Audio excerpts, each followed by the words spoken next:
The moment she looked at me that night, I knew something was different. Her eyes didn't carry the usual storm, they carried something softer, something that pulled me in before I even understood it. I was halfway into my blanket, pretending to be asleep, when she quietly asked, "Is there space left in your bed?" I froze, not because of the question, but because of what it meant, what it could change. And before I could stop myself, the words slipped out. "What if you said you wanted to stay forever?" If I had known how much that night would change both of us, maybe I would have been more prepared. Or maybe I would have let it happen exactly the same way. She had been staying with me for a few days, just until she sorted things out with her apartment, or so she said. But even then, I knew it wasn't the leaking ceiling or the broken heater that kept bringing her back. It was the way she lingered in the kitchen a little longer when I made tea. The way she laughed quietly at my bad jokes as if she needed those moments more than she wanted to admit. The way she always seemed relieved when I said I'd be home early. That night, though, something in her had cracked open when she walked into my room. She wasn't carrying her usual shield of strength. She looked tired. Not physically, but the kind of tired that comes from holding yourself together for too long. I sat up, unsure what she needed from me, unsure what I could safely offer without hurting either of us.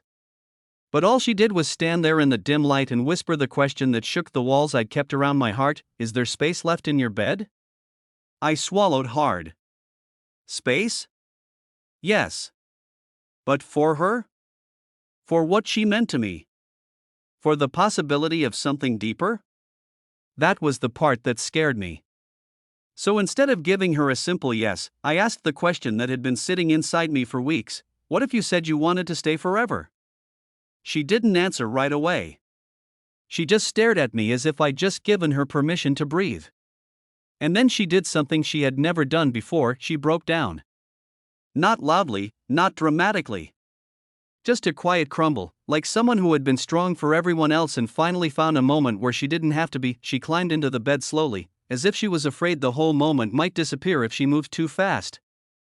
And for the first time, she let herself fall asleep beside someone who wasn't going to let her face everything alone. In the days that followed, something shifted between us, something neither of us dared to name.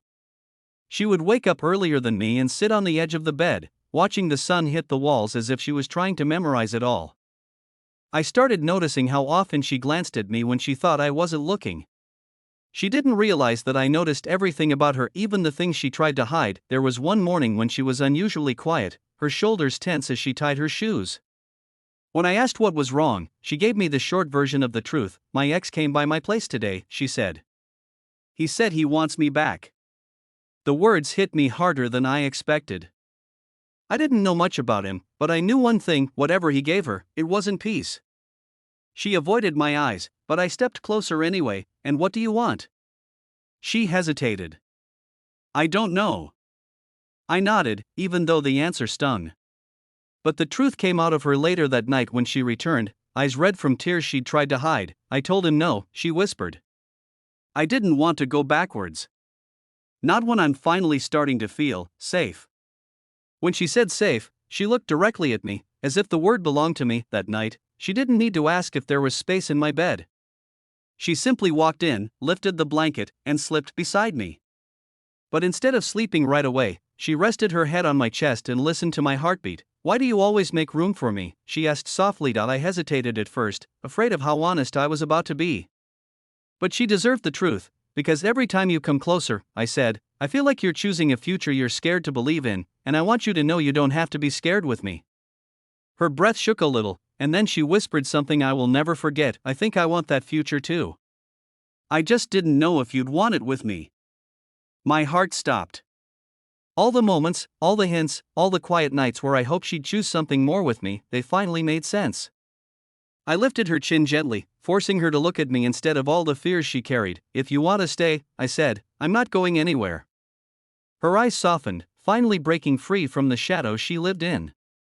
She moved closer, curling into me like she had found the place she'd been searching for all along, and this time, I didn't just hold her, I held the possibility of us. I held the hope she was finally ready to share the next morning. Before I even opened my eyes, I felt her fingers tracing the lines of my hand, slow and thoughtful, like she was trying to memorize what it felt like to belong to someone.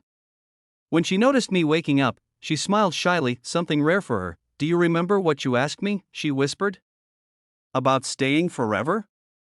I nodded. She took a breath, steady and brave, I think. I'm ready to say yes. My chest tightened, not with fear, but with everything I'd been holding back. I reached for her hand, squeezing it as if to seal the promise she had just made. Her life wasn't suddenly perfect. Mine wasn't either. But that morning, there was something new between us, something stronger than fear, stronger than the past, stronger than all the reasons we once used to keep our distance. There was a future. A real one, and this time, she wasn't asking if there was space left in my bed, she was asking if there was space left in my life, and there always had been, she just finally saw it.